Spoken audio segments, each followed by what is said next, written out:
Welcome. My name is Adam and I'll be the host of Explore Škoda podcast. Dám to dohromady. Tyjo, jsi mě zaskočil. Pauza.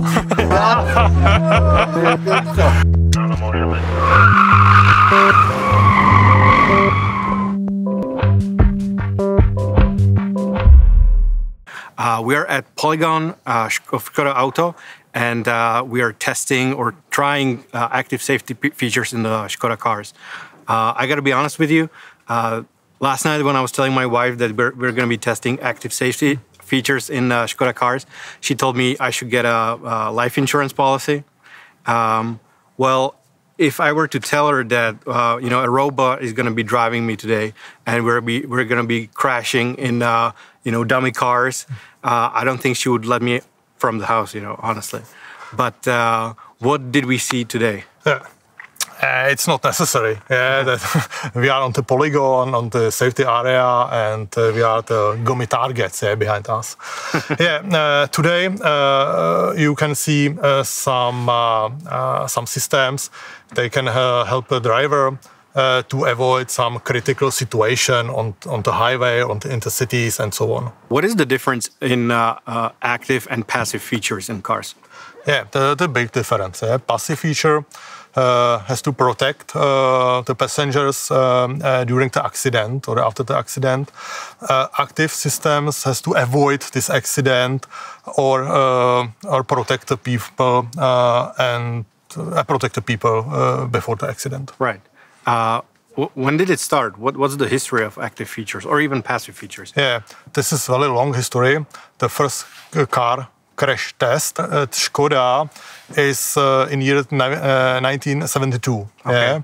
And the active systems is date 1992, 93. It was the first system, ABS, very known system for our customer. Today, when you drive a car and you just look around in the city or on a highway, you see people constantly looking at their phones, even during riding or driving. Is that something that you have in mind when you're developing these systems? Yes. Customer is responsible for the driving. This is, and we can help the driver if can happen to himself or the driver, or if I look at the phone. Then we can help him with the front assist, with the side assist, with the lane assist. The system can help with something's happened. Right. But the driver shouldn't look at the phone or something like this. Right. The driver is responsible for the driving. This is very important to say. Right. But since it doesn't always happen and people don't even have to look at their phones, sometimes you're just not paying attention or you have sun in your, shining in your face and you can't really focus. Exactly, and in this situation can help our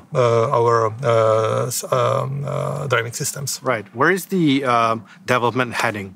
What systems are we working on? We are working on the continual improvement of all our systems.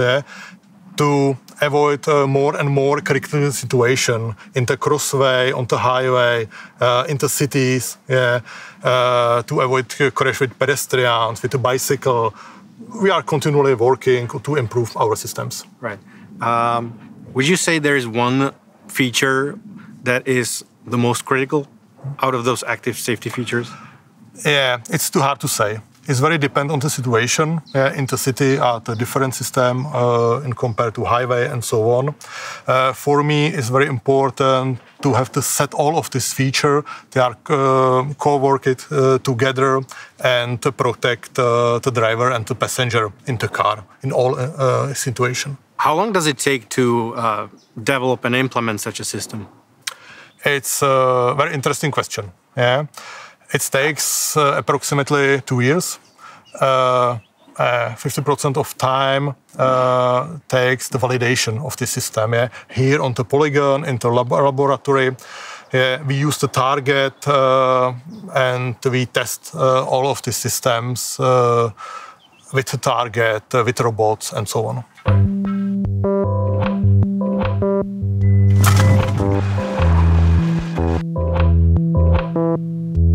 There were 6 locations here today at the Polygon.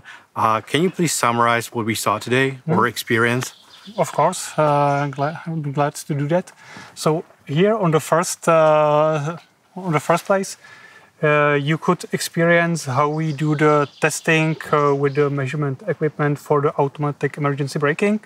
So here to be able to make the tests repeatedly in the same way, we are using the robots which are controlling the testing car and also the targets, like for example here the pedestrians or the cyclists.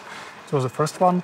On the second one, you could experience the situation where the car in front of you is moving and you are approaching it in a high velocity, so the car also is able to do the emergency braking. So it's a typical situation, for example, on the highway. Viděli jste, že to bylo opravdu natěsno, jedná se o bezpečnostní funkci, není to komfortní funkce. And also you could experience the swerve assist, which supports you in case that shortly before the accident you turn the steering wheel and the car supports you to avoid the conflict situation, the target in front of you.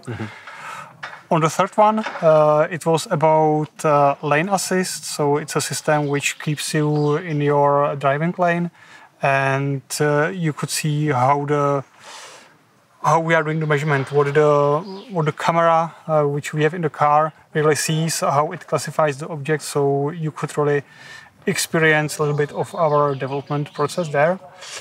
The fourth one was about emergency assist, which is a system which, in case that the driver doesn't pay attention to the driving because either he just cannot or maybe he has some healthy issue. Jako první přijde optické varování, následně s akustikou.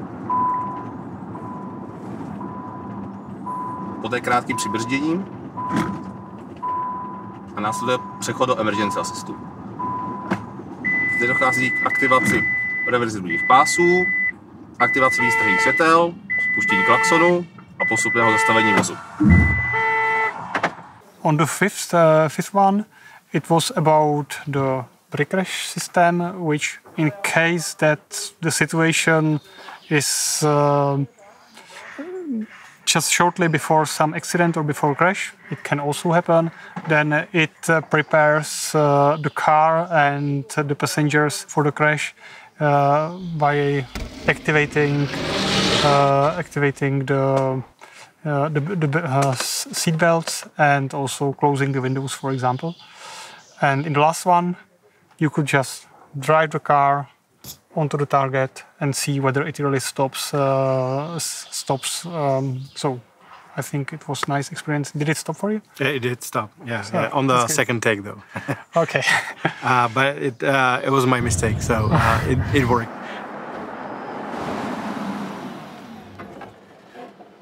Could you please say, or is it even possible to say, which of the system or features that we saw today is hardest to develop? It's difficult to say, but actually the hardest to develop is usually the newest one. So the one which we don't have so much experience with. This where we also have to learn. Maybe we need to correct some mistakes which were or let's say not mistakes, but some not so good directions which we took during the development process. If we are having the system which is in the car for the second, third, fourth time, then even though this system is also has some evolution, it's easier to develop it definitely. Right. Are there any differences in between like countries, for example, in terms of like traffic signs and stuff like that?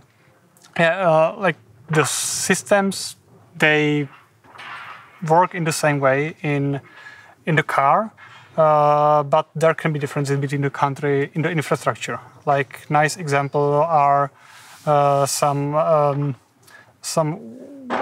is the work on the road or on the highway where if you have more narrow lane, then usually there is a yellow lane there, and there should be two yellow lanes. And in case that the car sees two yellow lanes, everything works really perfectly.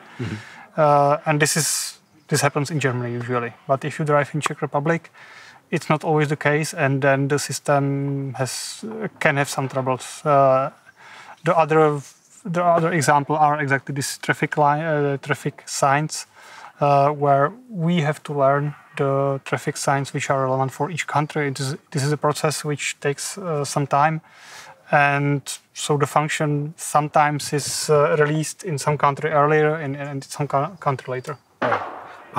What does the system include in terms of hardware?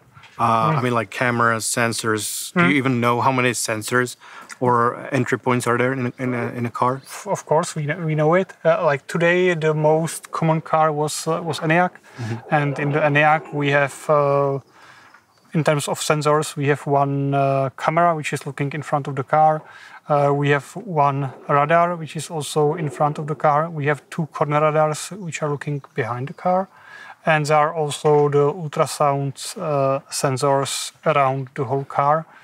And there are also some sensors on the wheel for the stability systems. So, of course, we know it, and but the number of the sensors, it may differ, and in general, it is increasing.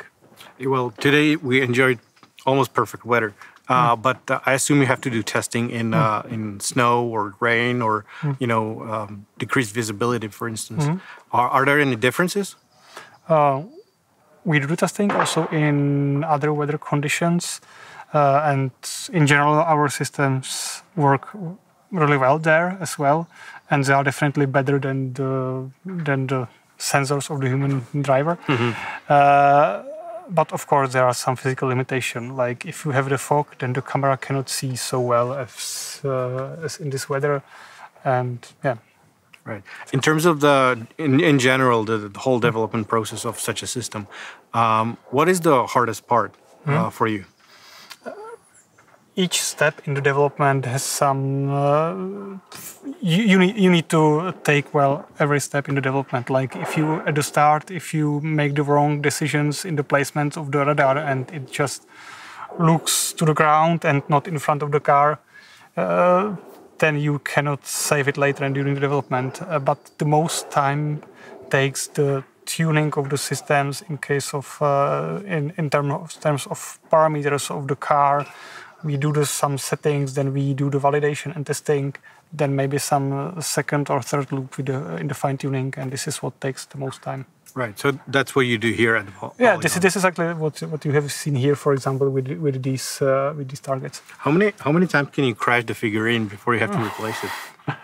I cannot tell you the number. It depends on the velocity of the crash and some other factors. But we need to replace the parts.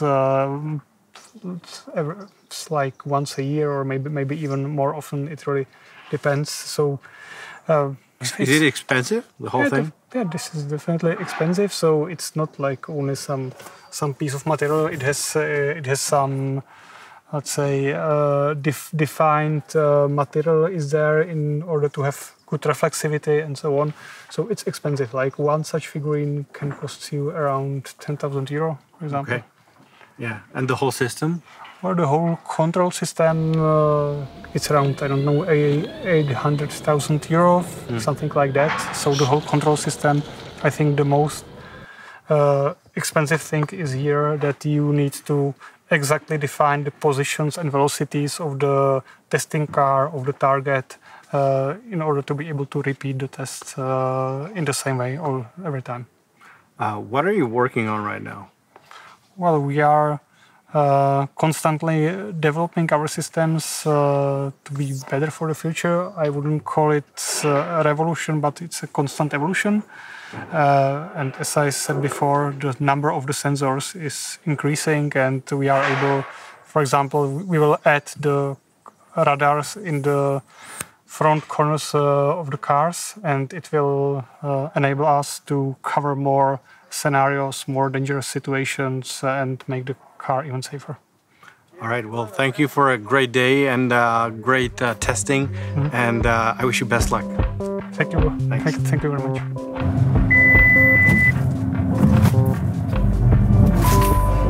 Marku, můžeme na Brücke